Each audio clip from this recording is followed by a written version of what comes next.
you got some slides. So again, I'm Bob Weber, and I'm actually here on campus in Manhattan, and worked in mostly beef genetics and cow-calf extension for a number of years. As I mentioned, I'm in the same boat y'all are. Small landholder, my wife and I and our 3 kids live at Wamego, and we've got about probably 14 head of Hereford cattle that our kids have shown, and so we kind of bred and own cow-calf pairs. We're an all AI outfit, so we don't have a bull on the place, so it's all AI bred, and we try and grow we lease a little bit of ground to put up some hay, but try and grow as much of the feed here as we can, with the idea of not going broke. So, which is not working out great so far, but we're raising kids, and we're using cattle as the tool to do it. So, some investments appropriate, I guess. So, but with that, I want to get started here. Kind of a little bit of a laundry list, and we can evolve this a little bit as we go along. But some topics that the planning crew asked me to kind of hit on and reflect on a little bit. Kind of some sale barn stuff. So kind of helping everybody, particularly new folks that may have not gone to a sale barn, kind of think through that process a little bit, and both on the buy side and on the sell side, and just kind of highlight some important points there. And I'll make these slides available to Shad after the event. And I expect, Shad, you had everybody register, so you got an email for them, right? That's correct, yes. All right, so Shad, I expect will send these out, but I'll make them all available. And there's nothing top secret in here. It's just kind of Bob's thoughts, so feel free to share away. But some sale barn stuff, a real brief discussion on kind of some simple handling facilities that work really well. If you don't have a bunch of head that you've got to work, or and particularly if you've got varying sizes of animals, this can work really effectively. Talk briefly, I put the animal health stuff at the end.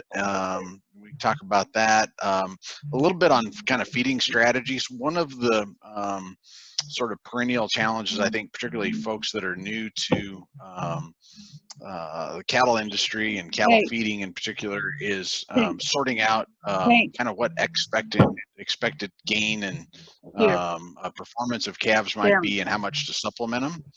And we're sure glad to kind of reflect on that a little bit, just from kind of some broad strokes of what to think about.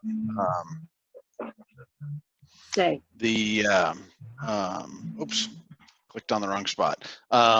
In that feeding strategy stuff, talk a little bit in particular. Oftentimes folks will want to maybe have a cow-calf pair and then raise a steer calf for slaughter, or heifer for slaughter. And so we've got kind of 2 different sort of feeding phases in that production system to think about. And I think one of the challenges is people think about time, but they don't think about how much gain animals make. And so we'll kind of work through a little bit of math on kind of how to figure that out. I want to spend a little bit of time, kind of some broad strokes on grass and range management, or pasture management, and then leave plenty of time for discussion and Q&A at the end. Okay. So, and some of you have probably already experienced this, but if you're gonna get into the cattle business, you've got to buy a critter somewhere. And oftentimes one of the most convenient places, particularly in Kansas, is a local sale barn. Alternatively, many producers, if you've got a neighbor or a friend that's in the cattle business, will oftentimes, if they've got an oddball or something that doesn't quite fit their system, work with you to make a deal, private treaty. And those can work very well because you've got some built-in assistance, and can develop some knowledge about the management and herd health program that went into production of that animal, and that can be a very advantageous approach. One of the more common mistakes I see folks make is they start off with a bottle calf, or they start off with a Holstein calf or a Jersey calf, and those in general can be pretty high risk sort of events. They're oftentimes inexpensive to start with, but can get really expensive by the end. And so I think it's oftentimes better to invest a little more at the beginning in an animal that's got a little more weight on them. And in particular, if you can, if you're going to do a stocker program and buy calves in the fall and sell them next spring sometime after the grazing season, pick a calf that's in the 500 to 600 pound range, that's been well vaccinated, preconditioned, weaned, and everything before it goes to the auction market.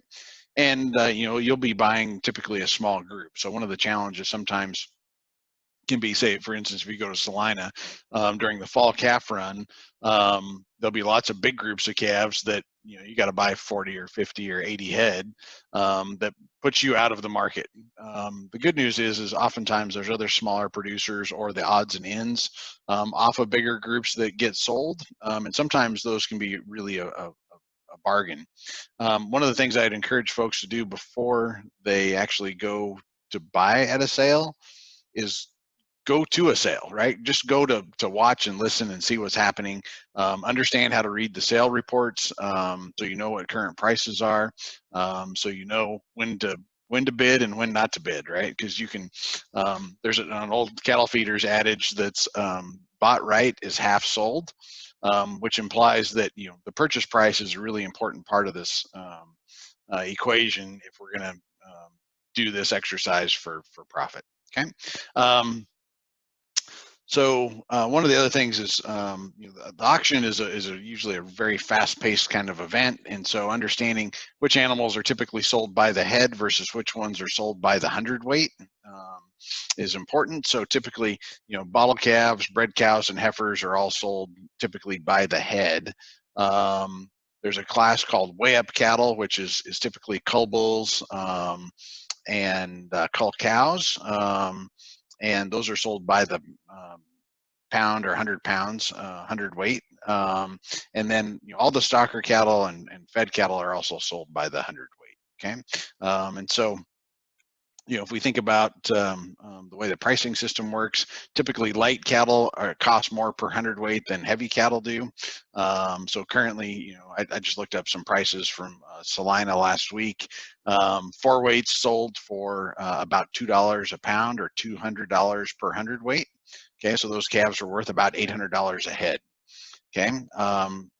Current heavy stocker calves or cattle that are going out of the stocker system into are ready to go into a feed yard. Maybe these are some late fall or early spring calves that really grew, weighed say 900 pounds. Those are worth about $1.34 $134 per hundredweight, or $1.34 a pound. So about $1,200 per head. Okay, and so there's a value of the gain that those calves have achieved over time. Okay, fed cattle right now, typically finished weights are targeted to be 1,300 to 1,500 pounds, depending on if it's a steer heavier, if it's a steer is heavier end weight than a heifer. But those 1,400 and say 50-pound choice steers are worth about $1.10, $1.08 per hundredweight live. So the heavier they get, the less they're worth per hundredweight. But of course, the net or total dollars typically goes up. Okay, cull cows right now, kind of $50 to $65 per hundredweight. One of the interesting things in cull cows is sort of the opposite of calves. Sort of lighter conditioned calves typically sell more than fat calves do, but cull cows are the other way around, right? So the more condition they have on them, the better dressing and yield they have at the slaughter plant, and so they're worth more than skinny cows are per hundredweight. So that's something we'll talk about in a minute. Bulls, kind of 75 to 90 bucks, same kind of deal. You don't want bulls too fat, but in good shape. Those high dressing, high yield bulls, are selling for about $90 a hundredweight. Okay.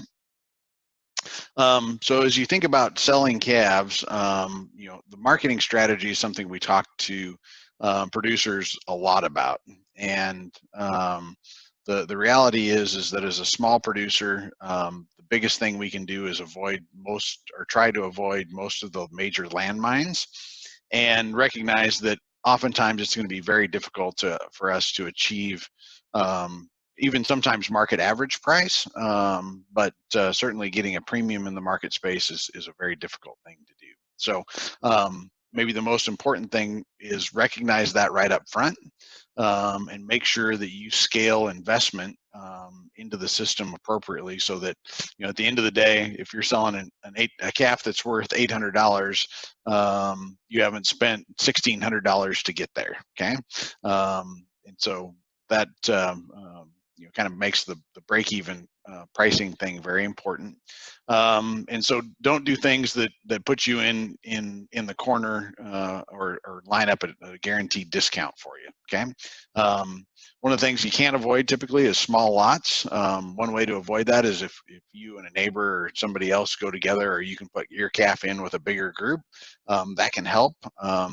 Cattle that are going to a stocker program or to a feedlot, those guys like to buy them a semi-load at a time.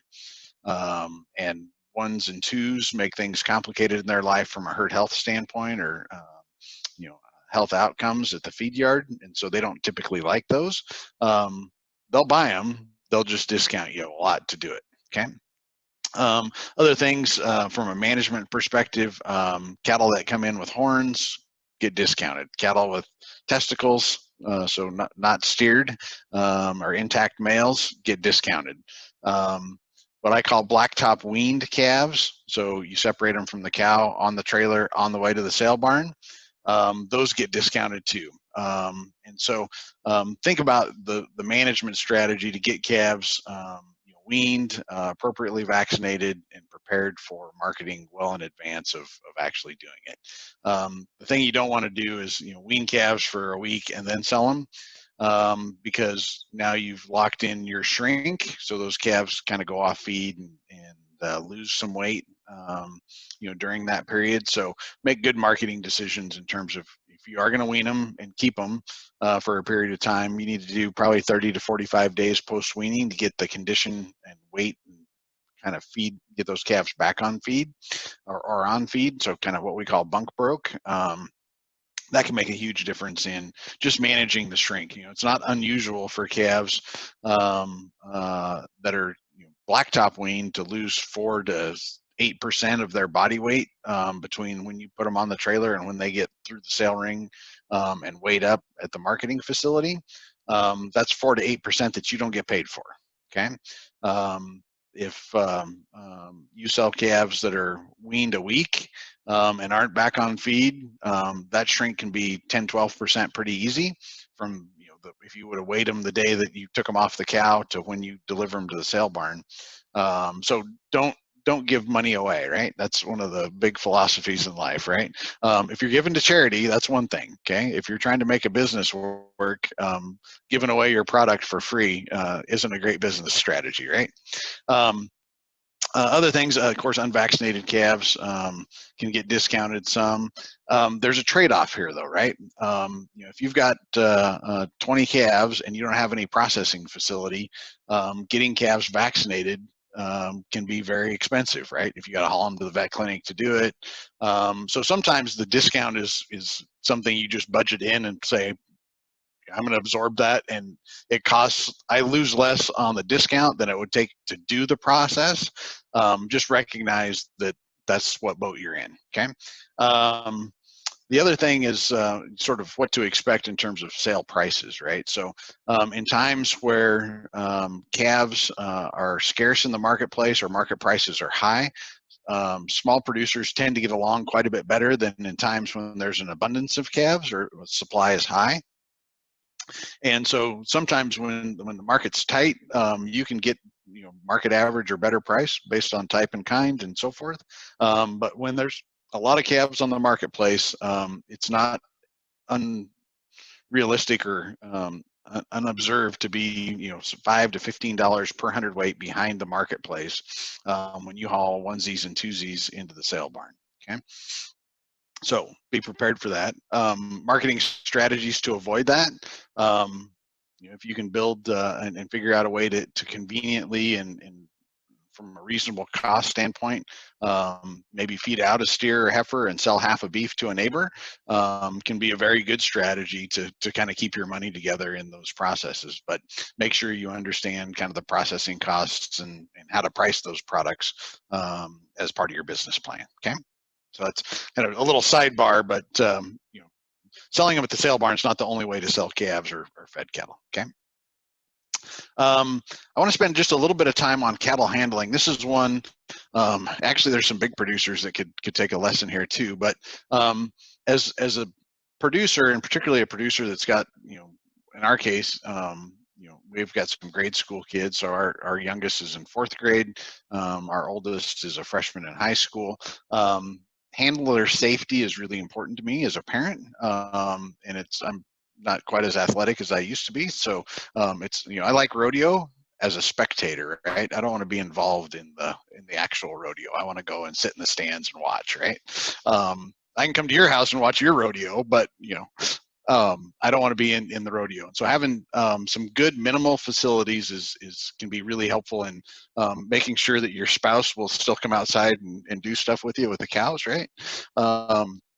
And so a couple of, there's a good resource if you want to kind of spend a little money, the bud box strategy, and we won't go into a lot of depth there, but it's a kind of a new idea in cattle handling. So if you've got, half a dozen to a couple of dozen cows kind of on the bottom end, it certainly works well with much bigger operations.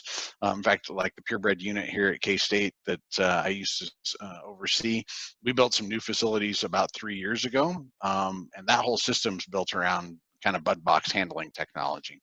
The nice thing about it is it's really inexpensive, and it works really, really well.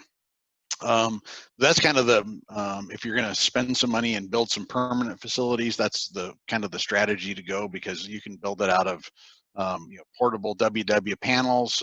You can build them out of continuous fence, 6-rail continuous fence that's 20 feet of that's $120 plus the posts. So you can build some pretty inexpensive facilities that work really, really well with some planning. Okay. The first thing I advise people is don't go spend $10,000 on a chute and processing tub and alleyway for 6 head of cattle, right? That's way overkill. You can get by with 1,000, maybe a couple thousand, and get some pretty decent workable facilities to handle a decent number of cows. And one way to do that is actually, I stole this idea from a friend of mine that also had a few cows, and it's sort of kind of modifying a maternity stall or calving pen just a little bit to make a kind of a catch pen, head catch, squeeze alley all in the same spot. And really all you need is, in fact, so I went and got the picture of I have this exact head catch, cost me about $800 at Tractor Supply in Topeka, right? And I'm not giving them a plug. This is just the one I found that was conveniently located that I could pick up on the way home from Kansas City one day, okay? We have this welded into, or welded against a piece of continuous fence on a 2 7/8 inch post set 4 feet in the ground. Okay, and on the other side of it, there's another one of those posts that's got a gate hung on it. And I'll show you a picture of kind of how this works. And that's our chute. Okay, we use that pen for calving. It's inside our barn, but it can certainly be outside. But it's inside our barn. And we use it for calving maternity stall. We use it to AI cows in. Again, we've got about 14 cows now. We AI all of them right in that facility. Ester synchronization, any animal health treatment stuff, all happens in that spot. Okay, and I figure the pen, the gate, and the head catch, I've got about $1,400 or $1,500 tied up tops. Okay. My kids can go out. In fact, we're getting ready to flush a cow. I went out and gave the shot tonight. My kids had the cow caught in the thing, all set, ready to go. All I do is go out and give the shot. So it works awesome. And if you're going to do it in portable facilities, what you really need is the head catch, some T-posts, right? You want to anchor this down a little bit, or if you've got a corner post that you can brace it up against and wire it to, this head catch is heavy. okay, and this one's heavier than most, but you can get a lighter weight one, but you still want those anchored down because a mad cow is pretty strong, right? She could drag the panels and the head catch and the whole schmoll away if she wanted to. So anchor it down to the ground. But one of these bow gates, this middle picture here with the overhead, that's called a bow gate. And if you get roughly about an 8-footer, it'll work awesome. You could do it with a 6, but an 8 will work better. And then the rest of the pen you can build out of either 10-foot or 12-foot portable panels. Okay. If you want to get really fancy, you can put a 12-foot bow gate on one side and this head catch and a shorter gate on the other, and just 2 panels.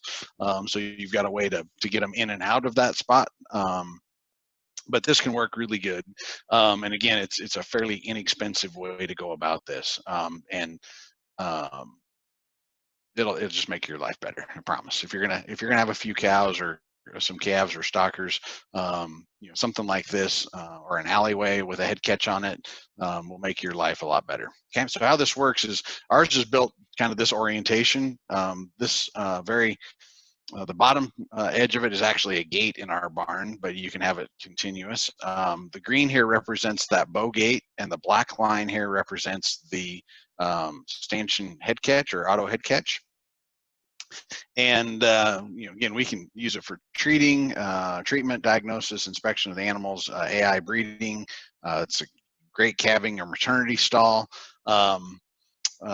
Thinking about kind of how we work these animals, I'd encourage, if you haven't already done it, there's some great online training for more broadly beef quality assurance, but within that, the idea of stockmanship, and so kind of animal handling and behavior stuff that really helps. This kind of work really well with kind of the bud box philosophy to get the critter in this head catch. Okay. The next picture here is, so this is getting the critter in. When I've got them all secured, I just swing this gate so it's hinged on the head catch end. And you just swing it around, and I got a piece of chain that latches over against this piece of continuous to restrain the animal. It's all done. It works really well. Ours happens to be about a 10-foot gate, and so you can shinny behind this piece of chain and AI a cow. I've seen some that are shorter gate, and you just AI the cow. It works great. Okay, but again, take some stewardship stuff. This works really well with some gentle cows, and so if you're a small producer, one of the things I'd really encourage you to do is get in the habit of kind of training and gentling down cows. And one real convenient way to do that's with a bag of cake or a bucket of sweet feed, and just hand feed them for a while and get them used to being around you, and that they recognize you as the source of feed and all things good. Okay. Ours happen to be Hereford cows, and most of them are former show heifers, so mine work really good in this because they're really gentle. Okay. But I've AI'd some heifers in these kind of setups before that weren't so gentle. You just want to make sure you know what you're doing when you step in the pen. Okay. I don't want the call from the hospital that you got mauled. Okay. You got to be careful, but these can work really, really well. I want to shift gears a little bit and talk about kind of some feeding strategies, and sort of integrated in this maybe some kind of pasture management thoughts. If here in kind of eastern and central Kansas, kind of typical stocking rate we think about for cows is a cow to 6 to 8 acres. Okay, and the ability to carry that animal depends a little bit on kind of what your grass species are. So if you've got sort of native pasture or cool season grass, ideally to get best utilization and longest grazing period, having both those kinds of grass, or a strategy to use crop residue or introduce some winter annual crops or something like that to grow some forage during the non-warm season part of the year. Okay, so if you've got native prairie, having another spot to go stick cows in kind of September to April or May can be really, really handy. Okay. One of the things I kind of have conceded recently is, well, 2 things. One, if you have a small acreage and you're trying to run as many cows as you can to make the deal pencil, you got to rotationally graze. Okay. And we're not going to spend a lot of time on details on rotationally grazing, other than to tell you, A, you need to do it, and B, you need to go to a extension grazing school. Okay, and those are offered. I don't know, Shad, do you remember what COVID's kind of got a lot of things messed up, but a grazing school or a grazing book, grazing resources on how to do this are pretty prevalent and would be a good thing to invest in. Probably a day or two of grazing school goes a long ways into sort of getting your head around how to both do the fencing and watering system stuff, but also kind of how to think through the grazing and forage production part, so you can kind of make sure the cows and the grass line up in an appropriate way. So the other thing I've sort of conceded recently is I got more cows than I got acreage to both graze and raise hay. And so I've leased a little bit of ground, a little bit of brome and native to put up a little bit of hay to feed. And so I kind of rely on that as my off-farm source of nutrients for our cows on the hay side or forage side. I did try this year to grow about 8 acres of sorghum Sudan, with the idea of grazing part of that rotationally, and then the second turn on it, actually just put it all up for hay. It was a great idea. I got fertilizer down, I got seed in the ground right before a planned 3-inch rain that manifested not even as dew. And so I had a crop bust, but I'm going to do it again next year because I think there's some real potential. I got access to a little 50 horsepower tractor and the county or NRCS no-till drill, and a pull behind fertilizer cart from the co-op, and you can knock this stuff out in an afternoon, and it has the potential to really change your forage productivity on your place. And I had about, counting the drill, I think I had about $350 at risk. So when it was a bust, it wasn't a terrible deal. It had great upside potential. So think about strategies, and particularly if you've got some farm ground, you could do some cover crops and winter annuals, that kind of stuff, and grow some forage to graze cows out, and minimize hay feeding.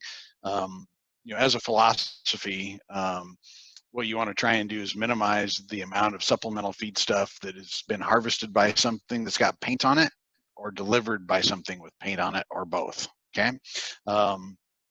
Anytime you fire up something that uses diesel or gas, and you store forage, it gets expensive in a hurry. So if you can figure out ways to graze that resource effectively, the profit opportunity is a lot better. Okay. The other thing that I want to emphasize, and is something, well, even some of our big producers need to do a little better job at, is monitoring the protein requirement of our cows. Okay. And protein ends up being kind of the limiting nutrient for cows on dry dormant forage. So if they've got an adequate supply of grass standing out there, oftentimes cows will lose body condition because they can't digest it fast enough and get enough nutrients out of it to maintain body weight. One way to help fix that is if we provide a little protein to those cows. And then non-lactating sort of second or third trimester cow needs about ballpark 1.25 pounds of crude protein per head per day to optimally feed the microbes in the rumen of that cow to digest that standing native prairie hay or corn stalks or milo stalks, whatever's out there. And with that pound of supplementation, you can actually get a pound of crude protein supplementation. So if it's distiller's product or 30% range cubes, they need about 3 pounds per head per day of that product or those products. You can get a cow to gain 1.8 pounds a day. So that you can put on body condition score during this period of time is really inexpensive to do, and get those cows to, a 5.5 or 6 body condition score at calving. And I should have put a link in here because body condition scoring is another thing that for cow-calf producers can really be a helpful tool. So if the cows are too thin or too fat, what you need to do in terms of sort of feed management. And maybe Chad, if you wouldn't mind either drop a link in the chat box, or we can send that fact sheet or set of fact sheets out. That one might be really helpful for a number of the folks that are thinking about running cows. Okay. The other thing we can do in terms of protein supplementation, and so think whenever grass is sort of starting to go either really mature or turn brown, or anything that's brown that they're eating, so corn stalks or milo stubble, we need to supplement protein. And sometimes, we don't, at least I don't typically advise cow-calf producer that's got a couple hundred head of cows to use lick tubs, because the cost per unit of protein can be very expensive on that magnitude of scale. But for small producers, particularly if you've got a job in town and you can't see those cows every day or every other day, so there's some good alternative feeding strategies for cake and distillers products. But if labor is a really limiting factor, lick tubs or cooked molasses tubs can be a very effective tool for small producers to make sure that their cows are getting adequate protein. Oftentimes we're not, since we're small, we kind of recognize we can't be quite as cost conscious as big producers can, and this one can be a real labor savings for us on the using a lick tub.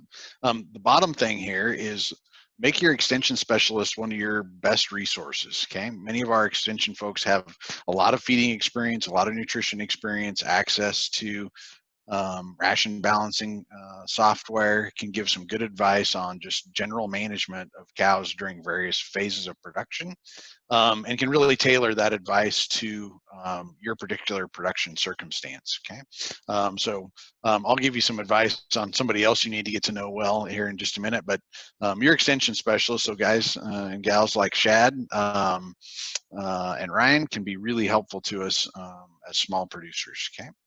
And many of them have their own production system going or some background and kind of in the same boat you are, and creative thinkers, so they can kind of help work their way through.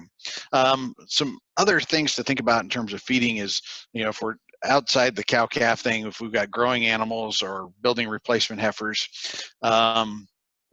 in a kind of a confinement or semi-confinement kind of situation, one of the things I always advise is, it's both time savings and convenient to make sure that those animals have basically free choice access to good quality hay. Now, this doesn't have to be, 300 relative feed value alfalfa, right? Decent quality brome hay that's got 7 to 9% crude protein in it is outstanding feed, and for replacement heifers, even just a little bit of supplementation, they meet nutrient requirements to gain a pound and a half a day, just like a song. Okay, but you can't throw one flake a day at them and expect them to get it done. Okay, so we got to think through the feed intake. In general, cows or replacement heifers, bovine animals in general, when they're on full feed, is somewhere between 1.5% and 2.5% of their body weight in dry matter per head per day. Okay, so if you've got a 1,200 pound cow, we'll just talk volume here for just a second, not quality, but volume. She'll voluntarily eat about 24, 25 pounds of feed of hay or grass on a dry matter basis per day. Okay, the lower the quality is, the less she'll consume because she can't digest it and process it through a rumen effectively. So that's where we need to supplement the crude protein part to increase passage rate. And when we do that, we can get cows to eat 2.5% of their body weight per day because they can get a push through their system. Okay. If we think about these growing calves, if we've got them kind of in a semi-confinement thing and we want to get, say, 1.5 pounds or 2 pounds of gain out of them, we need to think about supplementing them with, they need some extra energy and protein in their diet. Okay? And so, it's not atypical that if you run a ration, these calves need, depending on weight, somewhere between 14 and 16% crude protein supplement. And you can pick those up at basically any co-op or farm store will have some kind of product like this. That's their complete feed is what they call them typically. A 4-weight calf needs to get 4 to 6 pounds per head per day of that product, and it's enough amount you can do these time of day feedings. And delivered to the house. Little digital platform scale. You can actually put like 300 pounds of stuff on this thing. It was like 27 bucks. Okay.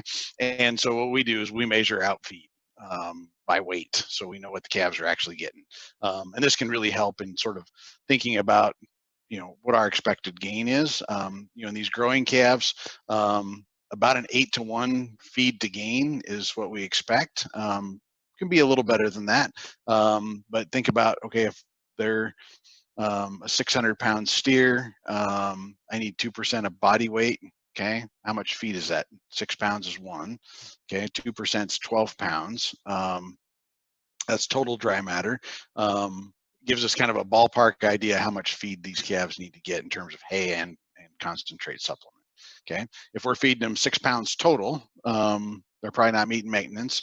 If they're eating 20, or we offer them 24 pounds, we've probably gone overboard. So I like that little 2% number is a great rule of thumb to sort of think through what is an appropriate amount of feed for this calf to get. Okay. Finishing steers, this is our heifers for slaughter. The protein requirement, the bigger the animal gets as a percentage of their diet, goes down. And so you can feed something that's in the kind of 12% crude protein range. Even using a complete product and cutting it partially with a quarter just cracked corn can get you there pretty easily. I like to I recommend that people, when we're finishing animals and have them trying to get, maybe 3 or 3.5 pounds a day gain out of them, feed these animals twice a day, typically, roughly 12 hours apart. That helps kind of make the rumen pH more constant. The cattle will gain better. You'll have less health problems in them. You can make sure free choice hay, of course, salt and mineral. If we've got an animal that's eating that weighs 1,200 pounds, that's getting 2% of their body weight in concentrate feed, that's on top of 20 pounds of corn-based product at once. Okay. If we sort of monkey around and, one day we feed them at 6 a.m., the next day we feed them at 2 p.m., and we're giving them that much feed at once, we can get acidosis and bloat and tip one over, kill one, if we're not pretty careful. Okay. And so twice a day feeding helps a lot with that, and making sure those are really disciplined kind of time windows. Like here at our house, my kids go out and chore every morning, and they're out there by about 6:15 or 6:30, and so they do it before school, and then in the evening it's the thing we do right before supper. And so it happens every day, 7 days a week. And we have almost no diet. We get cattle cranked up on quite a bit of feed and almost no digestive problems in them, because we're pretty diligent about monitoring when they get fed. Okay. Grass management. So a number of you talked about, you've got some acreage and you're thinking about, running season-long kind of a cow-calf program, or cow-calf and what we would call backgrounding or stockering some calves. For all of us, land becomes a limiting resource. And so thinking through ways to augment our acreage. So sometimes, like I've done, I got about 10 acres of lease ground for hay. Is pretty convenient. I got 2 guys that they like it to look nice in the summer. And so I go put a little fertilizer on it, say, I'll take care of it, pay them a little bit on lease rate. And I can put up a fair bit of hay, 12 or 15 ton pretty conveniently, without much cost. Other things to think about, what grass species you've got. For us in eastern and central Kansas, some of the novel endophyte fescues are a pretty good way to go. They're really stress tolerant in terms of drought and animal use, but with a little bit of fertilizer can produce a pretty sizable amount of feed, and are really adapted to kind of these rotational grazing systems. They'll also tolerate introduction of warm season species, so you can no-till drill sorghum Sudan, for example, into a stand of fescue, and get that midsummer part of your grazing augmented pretty substantially. And in some cases, that feed will get way ahead of your cows, and you could put up a little hay if you've got equipment or somebody that'll come custom do that for you. Key thing here is work with your county ag agent or livestock agent to think through kind of what makes sense in your particular scenario, and There's lots of options out there. Jamie Lynn Farney is one of our faculty members in Southeast Kansas. Is doing a lot of work in cover crops, and there's a number of those cover crops actually you can hand sow and get some crop done. Radishes, rye, winter oats. Those things you can broadcast and get a stand to come up if you've got adequate soil moisture. The other piece to think through here is, as small landowners, sometimes it's really easy to put out one watering location. And that watering location becomes kind of the central focus of not only the cows, obviously, drinking preference, but also their grazing preference. And so if you have an option to run for summertime, run some PVC pipe above ground even to move a watering location to support your rotational grazing system. And when you go to the grazing school, they'll talk about this a lot. But getting a simple water system in place to make sure you can spread cows out and rotate them through really helps that system. And you can do it really inexpensively. Again, if you're willing to kind of drain and pick up some black plastic pipe, you can do this for a couple $100 pretty easily. Okay. The last thing here is buy hay. Sometimes we get in the mentality of, we're going to put up hay and because we can do it cheaper. You can't do it cheaper, I promise. Okay. If you got to buy a baler and a tractor and even contract a swather, paint depreciates. I have a custom guy come and do mine all at once. He gets it done in like 27 minutes. Not everybody can do that, I recognize, but buying hay also does something else for your land, right? Does anybody know what it is? You import potassium and phosphorus and calcium onto your property with every bale of hay you buy. A fairly substantial part of those nutrients come through the back end of the cow and land out on your pasture as fertilizer. And so don't underestimate the value of hay. Also don't underestimate the value of quality hay, right? So if you go buy a bunch of weedy CRP hay that's $27 a bale, get ready to start spraying, right? Because those cows will also spread that weed seed now all over your place. So be a little cautious about where and how you buy hay, and sometimes a little more expensive quality hay can save a lot on weed control and pasture management next summer. So make sure you think about that. On that note, one of the things to think about too is we have a habit as managers sometimes to always feed hay in the same spot. Well, that means all the nutrients also land in the same spot because as the cow's eating, she's making a pile behind her.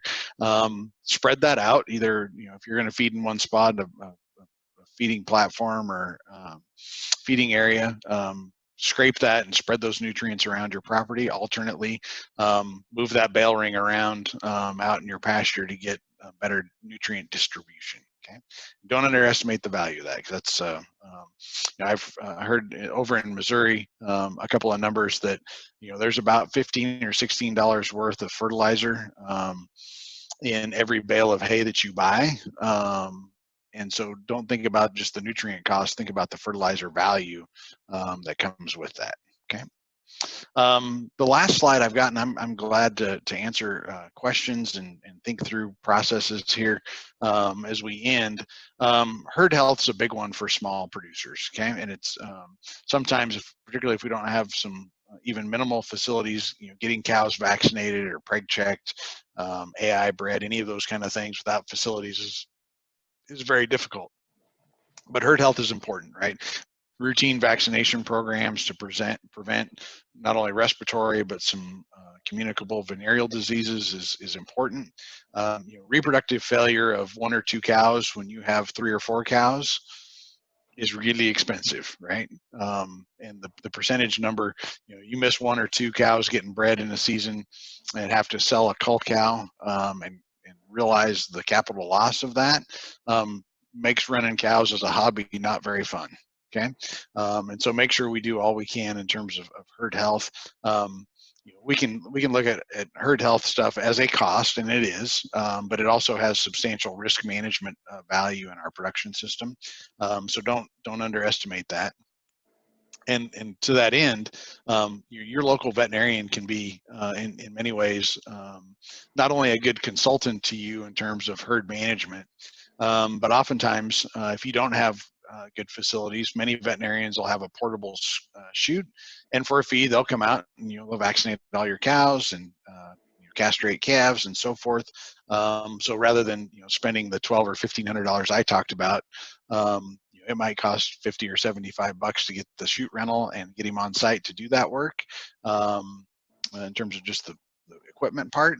But that might be money really well spent that enables you to do other things, and make sure your cattle are healthy and perform well. So, and do this too. I like the technical term is veterinary client patient relationship, right? So your veterinarian knows you, he knows your production, he knows your cows, or stocker animals, what your objectives are. That's an important relationship. It's really important not only in terms of emergency time, right? I got a calf that needs urgent veterinary care. If he knows you, and it's Sunday afternoon and he's out fishing with his kids, or she's out fishing with her kids, as many now veterinarians are women, right? They're more inclined to come help you if they know who you are. If you call up out of the blue and you're the emergency pain in the tail with bad facilities, getting a veterinarian to your place might be really tough, okay? If you live close to Manhattan, you can drag them to K-State. If you don't, it's tough, okay? So get a good relationship with your veterinarian. I had a veterinarian friend that said a good veterinarian client-patient relationship is described by this scenario. You call at 10:30 at night, it's raining, and I can drive to your house. So A, I answered the phone. B, I'm willing to get in my pickup and come to your place, but I can do it without getting out the GPS. Okay. So they know you, they value you a customer, and they're willing to come to your place. That's the outcome you want. Okay. Use them as a good consultant, not just an emergency room. Okay. With that, I'm glad to stop and answer questions. I know we covered all kinds of territory, diverse set of topics, but hopefully everybody found a nugget or two in there to help with their system and their operation. So thanks everybody for sticking with us, and I'm glad to answer questions, Chad. Yep, that was superior. Very excellent information that we have. I have a few questions, but I actually think I've answered most of them. Here, we have mature donkey fertilizers, but I don't know if there's been much fertilizing use. Okay, so anytime, just a word of the wise, anytime that we have donkeys, horses in a small acreage, they graze differently than cattle do. And we know that if we want to have grass, we're probably going to have to take them off at different periods of the year. We can't just leave them year round out there and expect that grass to be good every year. They graze differently. They bite that off in the fall, especially if you have some cool season grass or the brome, and they can actually just destroy that. And so we have to be very careful with that.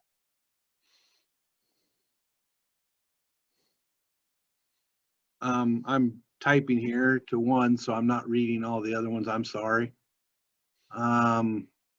What resources are available to learn more about AI? We are working with Highland cattle and don't want to keep a bull. Do vets that perform AI help with storage of semen as well as provide the service? Some do, some don't. And so some veterinaries have a semen tank and they'll let you put your semen in there. Small farms only have 10 cows, don't need hundreds of units of semen, and so they could possibly do that. That's something where you'll just have to work with each of the vets to decide.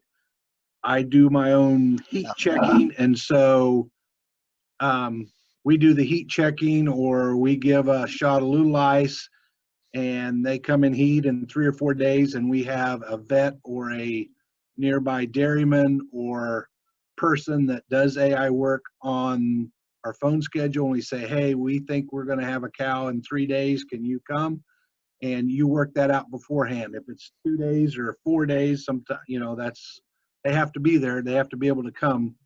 If we AI and they're in standing heat, we breed them 12 hours later, and so roughly, and so we can plan just a little bit, because if you have a cow in heat at night, you can call your guy and say, hey, can you be here at 7 o'clock in the morning? But don't call him at 7 o'clock in the morning and say, hey, I got a cow for you to breed. Make sure you give him enough time to do that.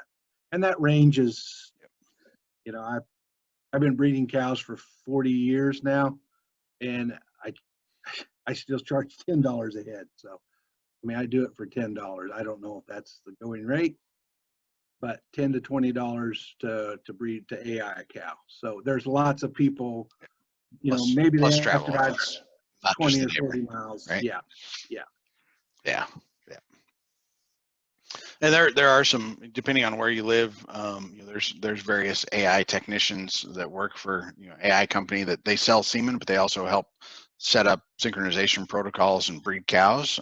So yeah, depending on where you're at, you may have some differing resources available. And those same companies offer AI schools. So if you're going to do this for a while and it's something kind of you're interested in, you may want to try your hand at going to an AI class. There's an outfit here in Manhattan that routinely has one. They're not typically inexpensive. It's not, Chad, I haven't priced one recently, but you know, $300 to $600 depending on time of year, where and what, is not out of the realm of possible expense. So Correct.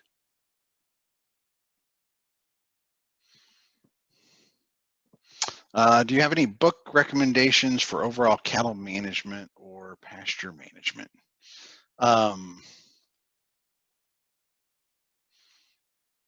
That is a good question. I can find that out, and I have her email, and I can do that tomorrow. So that is something that I have a little homework, and I can get that to her. Cool. I know there's a couple of sort of extension notebooks that are collections of fact sheets, but most of those are sort of more kind of Western or North Central Plains kind of focus, but good material. And there'd be a lot of that similar kind of stuff on the K-State website, just not all aggregated in one fancy nice book. So we did have a session in November where Dr. Jamie Lynn Farney talked about different management, hay management, field management, fences, rotational grazing, running sheep, running goats, running cattle. So we can look back at some of the prior programs that we've done on this series, and we can grab some great information. Cool. See, there's a horse question. 2 horses on 160 acres of good grass pasture for about 5 years. How's that stocking density is probably low enough, particularly if you've got a fence and can control how long they're in each spot. A quarter in that part of the world ought to handle 2 horses for a long time without having to do too much, so long as you don't leave them in one spot, or if you've got the ability to water them in different locations, kind of spread out the grazing pressure. Horses are kind of lazy buggers, right? And so they'll really overwork a piece of ground right around water if you can't, you know. The other thing is they're typically pretty responsive to a single strand of electric fence. So electric fence can really be your friend with some horses to kind of keep them where you want them and off one section of grass and give it some rest. So.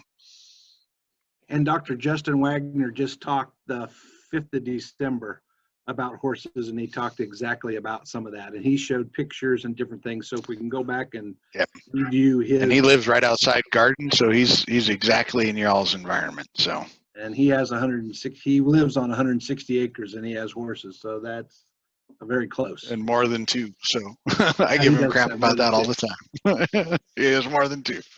Yeah. They got a few goats too once in a while. Do you know that, Chad?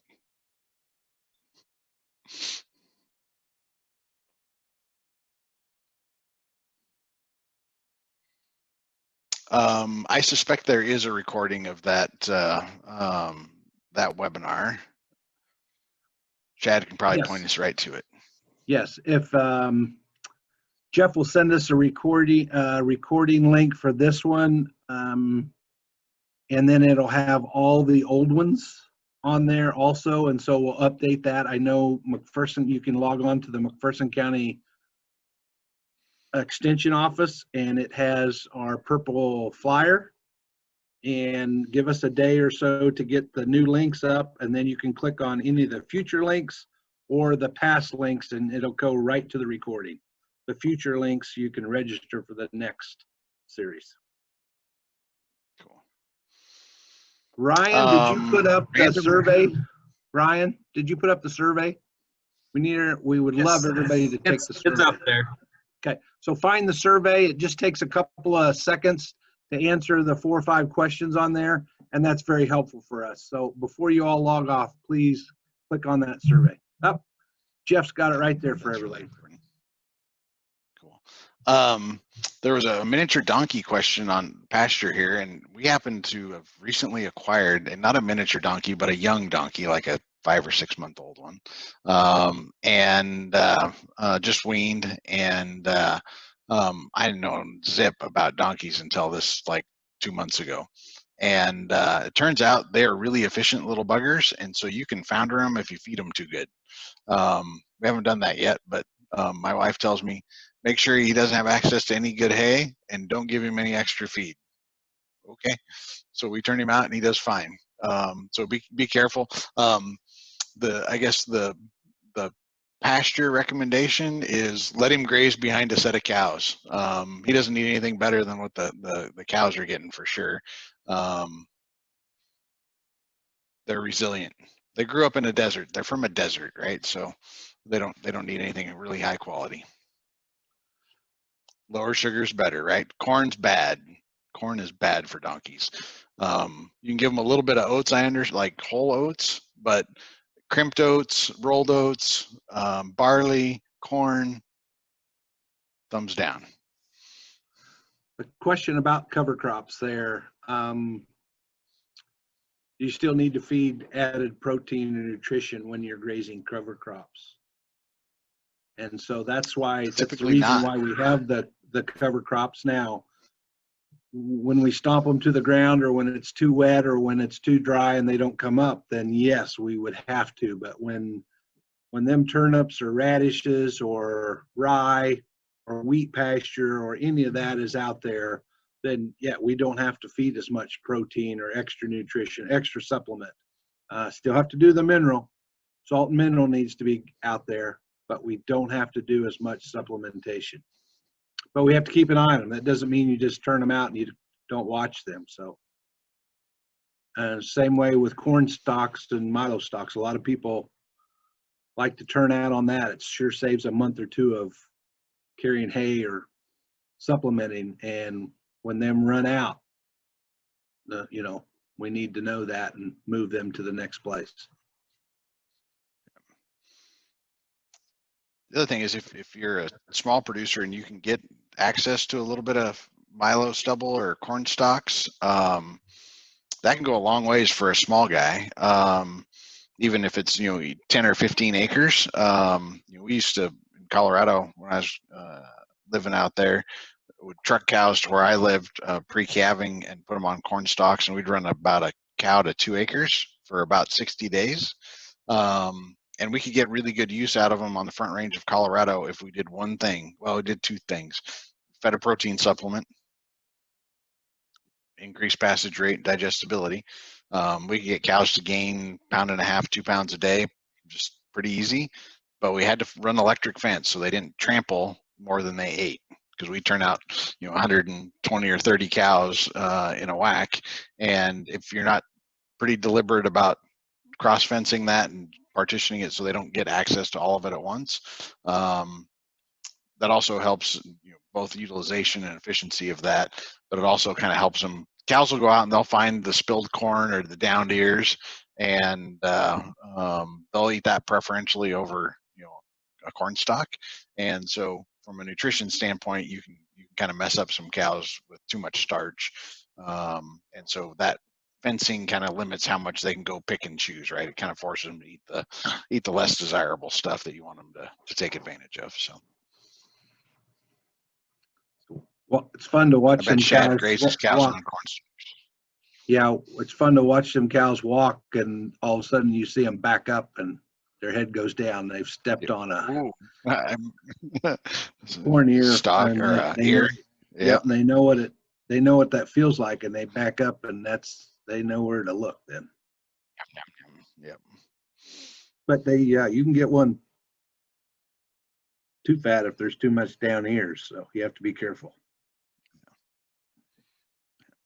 I did type in the chat box, cycling, people, have heifers, and they'll start to cycle when they're 8-9 months old, when they become mature, the heifers, and they'll cycle every 21 days. So the cycling length is 21 days in beef cattle, dairy cattle, and a cow takes 283 days of gestation once she's bred to have a calf, and then she's going to come back and heat around that 42 days increments, and you're going to have 2 times to get her to come into heat, 3 times to calve on that same day. So we have, when she calves, you have 80 days to get her bred to calve the same time the next year.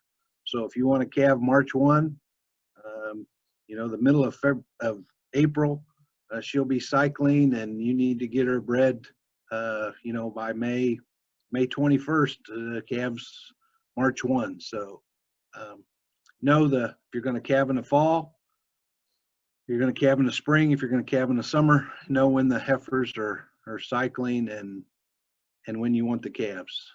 Gestation length is 283 to 285 days in most breeds. Chad, real quick, the thing that I didn't talk about is, and we mentioned replacement heifers a little bit, is kind of how you grow them out and what kind of weight they need to be. Yep. So one of the rules of thumb we kind of use is that a heifer should be somewhere 60 to 65% of her mature weight at breeding. And I have a tendency in small operations kind of lean towards the 65 number. There's some big outfits that'll go down in the 50s, but they kind of a really well-defined nutrition program and management to keep track of those heifers to make sure they get to the appropriate cow size at calving time. But about 65% of mature weight. So, a 1,400 pound cow needs a mature cow. Her as a heifer, she needed to weigh about 859 when she's bred at roughly about 15 months of age. Okay, and then she needs to get from that point to about 85% of her mature weight at first calving and be in a body condition score 6 or 6.5 as a first calf heifer. So that's kind of the ballpark targets we use for producers to make sure we get those replacement heifers developed adequately to breed, and then developed adequately to calve and successfully rebreed then as a 2-year-old.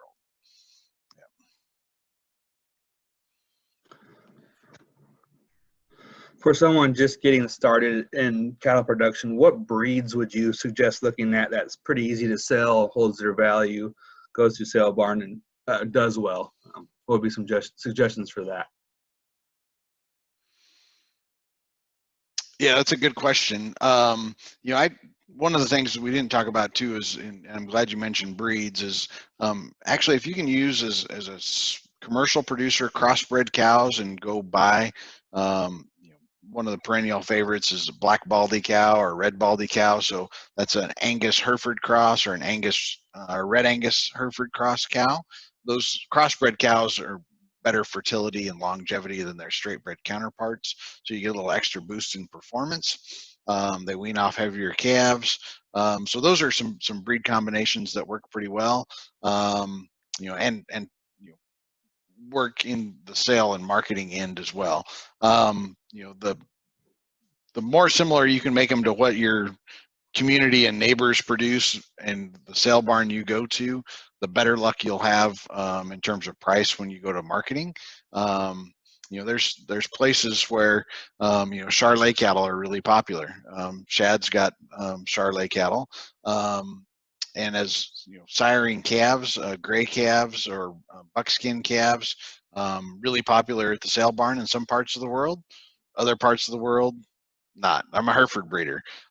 Sometimes straight Hereford calves get just beat up to all kinds of business at the sale barn because they can, right? They're the oddball maybe at the sale that day. Maybe anything wrong with them, they just are different, so they get a lower price. So be conscious of what you do in terms of breed composition and selection there, because it has an impact on price. Yep, good I have question. a question here. Does breeding that soon affect fertility longevity? Yeah, we don't want to breed them when they first or become mature, as in start to cycle, heifer maturity. So we don't want to breed them that, because at 8 months of age, that means they're going to calve 9 months later. They're going to calve at 17 months. And if we have some heifers now, we're lowering the frame size and earlier maturing cattle that could come in heat at six months of age. And if you get them bred, if you still have the bulls out in the pasture and they come in heat, when you wean them calves, and then in the spring they're going to calve if they got bred by that herd bull that was out there trying to breed the mother. So we have to worry about that. You don't want that. And so that's why I said them heifers will come into heat about 6, 7, 8 months of age, 9 months of age on the later maturing ones. And we probably don't want them, we want them to calve maybe a little before they're 2. And we do that on our first calf heifers, so it gives them just a little bit extra time to recycle and get bred back. And so then their second calf they will calve. It takes them just a little bit longer because they're going through some big changes in their life of a heifer, a replacement female, all of a sudden becoming a first calf heifer and calving and milking, and they get thin and lose some more weight because they're not mature, fully grown yet. And so we want them heifers to calve a couple of weeks, a month before the cows, to give them just a little extra time, so then they can catch up and calve with our cow herd the next year, right on time. We don't want them to calve when they're, now, not saying that you can't have a heifer that calve when they're 22 or 21 months of age, but yeah, they don't really know what to do then. And 16, 17, 18. Yeah, that's the ones that we have some problems with and have to help. I have another question about Jersey milk for production. A lot of times if we lose a bigger operation, they either lose some cows or has some number of sets of twins, they'll get a Jersey cow, and because they can handle more than one calf, and we can stick a couple of calves on them instead of selling them at the sale barn for a cheaper price, that twin, we could stick that on a Jersey cow and get them some age on them and sell them either back with the group or after they get a little more weight on them. But keeping Jersey calves, easily can do that, but they're not going to grow and gain like a normal beef calf would.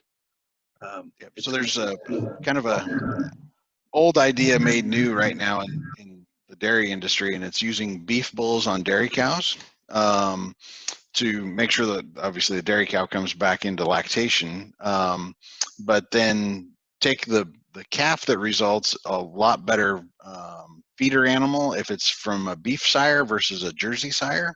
The muscle shape and the amount of carcass yield and the gain performance of those calves is a lot better. And so one thing to think about, and if you have a milk cow, use a low birth weight bull.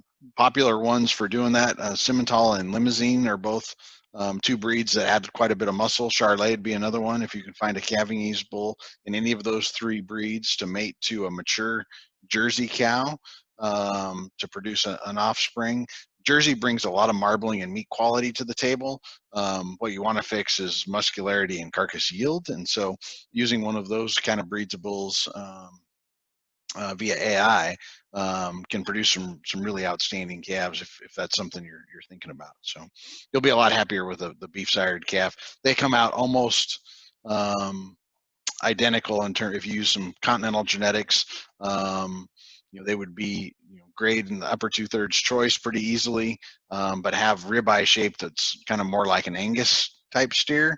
Then the Jersey one will be a real flat ribeye and not much carcass yield. So good question, Becca. I think just another thought here. A lot of people have some grass during the summer. They're not set up with electric water or have watering for the winter, and so they just want to keep them from May till October, and that's our normal grazing season. And them cattle out on grass and not overgrazed, I mean, they can gain a couple pounds a day. So you can get 6-weight calves in May and have them till the end of October. If it gets a little dry and we have to take them off a little early, that's fine. But you're putting, you're putting 300-400 pounds on them by the end of the grazing season, and so you're getting that calf up to a pretty good weight. And when that time comes, you could easily lock that calf or a couple of calves in a small holding pen, a smaller holding pen, and then supplement that with some grain for the next couple of months over the winter, and then harvest that and sell to your neighbor for meat or for your self use. That would be an excellent way to utilize your own grass and not have a lot of extra expense. Yes, you still need to feed them once they get up to that 900,000 pound. You need to supplement them with some grain, but there's one part of our beef business that's routinely profitable, and it's the stalker phase, right? So using grass efficiently. The up converter part of the cow is amazing, and on our particularly warm season grasses here over the summer, yeah, done right, it can be a really profitable enterprise. And like I said, sometimes we don't want to string that water hose out there and fill that tank and have the snow in the winter and the ice. And so how do we do that? Well, we buy calves when we want them, and then we take them to the sale barn or somebody else that wants, a neighbor that wants them, and we sell them, and your chores are done when it comes wintertime. And I think more people need to have that plan to begin with. Hey, this is what I want to do, but I don't want to go out, and I know there's some people that probably don't need to in the middle of winter time. So, plan that. Just takes a little bit of planning.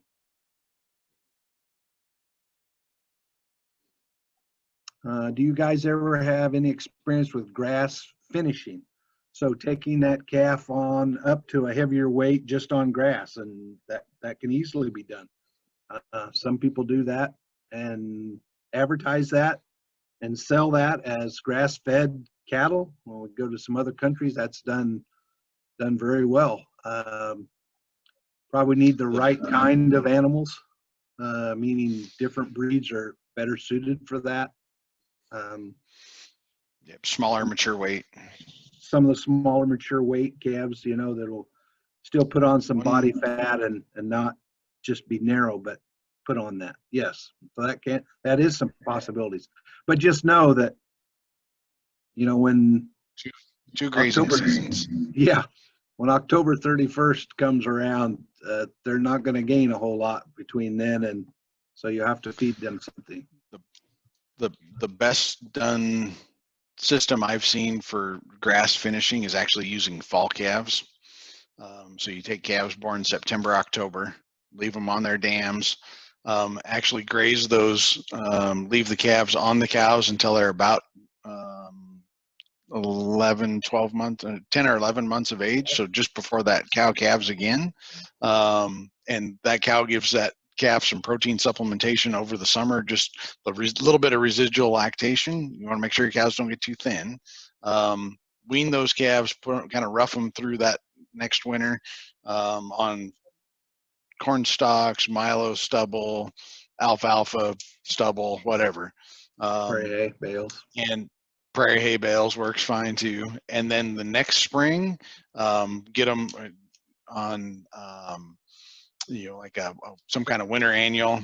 So oats, rye, triticale, winter cover crop. Then on to early spring grass. So that might be oats or triticale.